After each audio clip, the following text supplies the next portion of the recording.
C'est parce que tu le vis que tu y crois ou parce que tu y crois que tu le vis? Et salut à toi, ici Nicaise, ravie de te retrouver pour ce premier épisode de cette nouvelle année que je te souhaite riche et joyeuse. Et d'ailleurs, si tu es inscrit dans ma base email, tu as reçu un petit message très spécial pour te transmettre mes meilleurs vœux pour cette année 2021. J'en profite pour te rappeler, si tu n'as pas vu passer sur les réseaux, que pour chaque épisode du podcast, tu peux accéder à une fiche de synthèse en version PDF et à des ressources complémentaires si tu veux aller plus loin sur le sujet.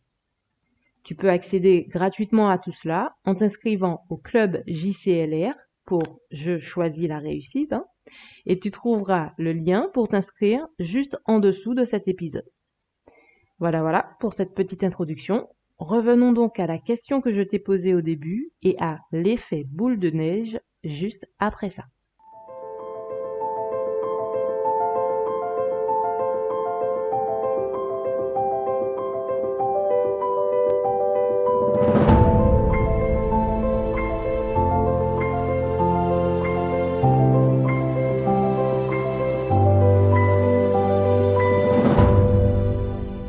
En début d'épisode, je te demandais si selon toi, c'est parce que tu vis une situation particulière que tu es bien forcé d'y croire, ou au contraire, parce que tu y crois déjà que tu te retrouves à vivre cette situation. La question peut sembler bizarre. Prenons donc un exemple pour mieux comprendre. Imaginons que tu n'arrives pas à joindre la personne qui partage ta vie. Bon, même si tu vis seul, imaginons, d'accord? On se projette et imaginons que les messages que tu envoies donc à cette personne soient lus, mais restent sans réponse. Mais pour autant, tu vois régulièrement cette personne se connecter à votre application favorite tout au long de la journée. Comment vivrais-tu cette situation? Quelles émotions ressentirais-tu? Qu'est-ce que tu te dirais? Quelles seraient tes pensées? Quelles seraient tes actions? Comment se passeraient vos retrouvailles, par exemple, en fin de journée?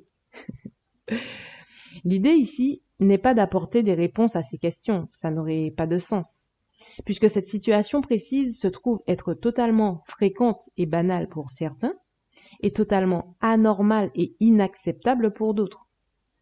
Cet exemple a simplement pour objectif de t'aider à identifier le processus par lequel tu es amené à vivre les situations.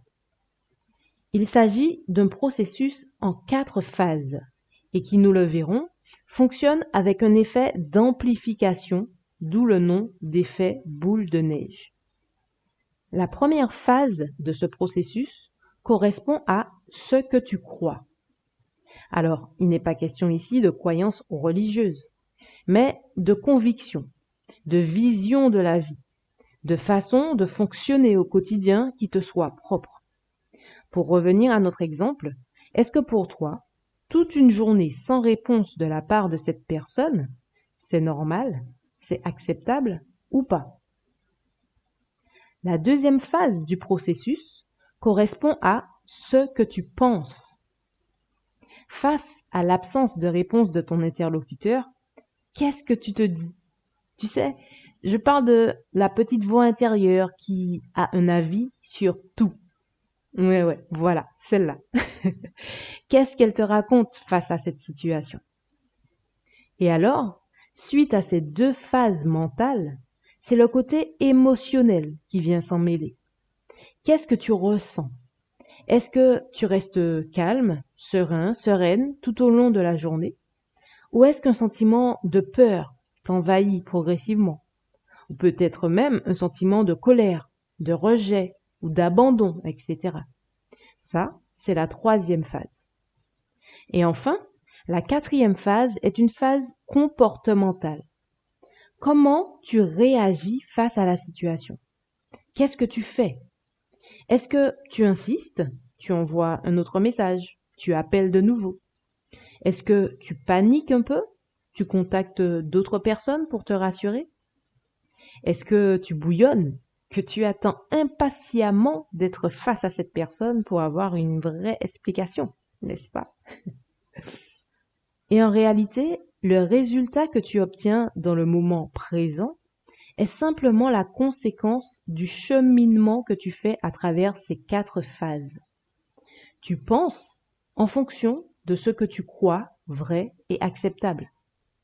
Tu ressens les choses en fonction de ce que tu te dis et de tes interprétations. Et tu agis en fonction de tes ressentis et de tes émotions. Et tout ce cheminement, tout ce processus mental, émotionnel puis comportemental aboutit à un résultat qui aura tendance à venir confirmer tes pensées, entretenir tes émotions et renforcer tes croyances. Ce phénomène explique nos fameuses phrases du type « Ah, ben tu vois, je le savais » ou encore « J'avais senti que cette journée » ou encore mieux, que cette année serait une année pourrie. Hein, n'est-ce pas?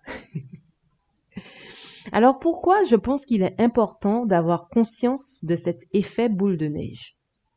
Eh bien tout simplement parce qu'il nous permet d'avoir le choix.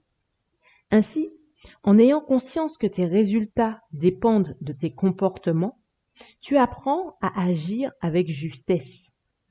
En ayant conscience que ta façon d'agir dépend de ton état émotionnel, tu apprends à mieux t'écouter et tu développes ton intelligence émotionnelle. En ayant conscience que ton état émotionnel lui-même dépend de la qualité de ton état d'esprit, tu apprends à mieux choisir tes pensées et donc à prendre soin de ton entourage et de ton environnement. Ainsi, en comprenant et en intégrant ce mécanisme de l'effet boule de neige, tu deviens de plus en plus conscient, de plus en plus responsable et de plus en plus acteur, actrice de ta réalité. Alors tu pourras me dire que maintenant que tu sais tout ça, comment concrètement utiliser cette information pour améliorer tes résultats et donc ta vie? Eh bien, je te répondrai que ça tombe bien parce que j'enregistre cet épisode le 9 janvier et que par conséquent, nous sommes en plein dans la période des vœux et des fameuses bonnes résolutions. Et si tu fais partie de ceux qui ont eu du mal à souhaiter une bonne année 2021, sous prétexte que l'année 2020 ait été merdique, pour en citer certains, ou que de ces différentes crises que nous vivons actuellement, tu choisisses de regarder 2021 non pas à travers ses opportunités, mais à travers le prisme du négatif, du à quoi bon, du ce sera forcément pénible ou difficile, et j'en passe et des meilleurs, ma question pour toi sera alors, avec ce type de croyance, avec ce type de pensée, quel sera, selon toi, ton état émotionnel durant cette année 2021? De quelle teinte, de quelle énergie seront colorées tes actions? Et par conséquent, que pourront donc donner tes résultats à part confirmer ce que tu pensais déjà? Je t'invite donc à agir en conscience, à prendre la responsabilité à 100% sur les résultats que tu vas obtenir en ayant en tête le fait que la réussite de ton année ne dépend que de la façon dont tu choisis de la regarder. La façon dont tu choisis de vivre chaque situation que tu rencontres ne dépend que de toi. Que proposes-tu à la vie? Avec quelle énergie arrives-tu? T'attends-tu à vivre du merveilleux ou de la difficulté?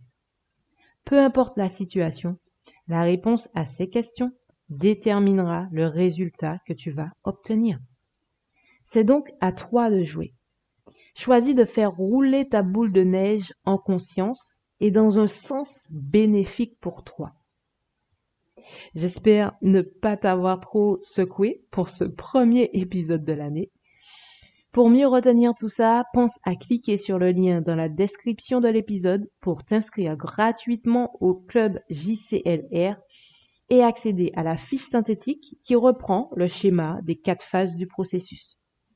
Je reste à ton écoute et je t'encourage à engager la discussion avec moi en commentaire ou par message privé sur le réseau de ton choix. Abonne-toi à la chaîne, partage l'épisode, clique sur j'aime ou sur 5 étoiles pour m'encourager et m'aider à faire connaître ce podcast. C'était Nicaise et je te dis de nouveau très belle année 2021 et à très bientôt dans le prochain épisode du podcast Je choisis la réussite.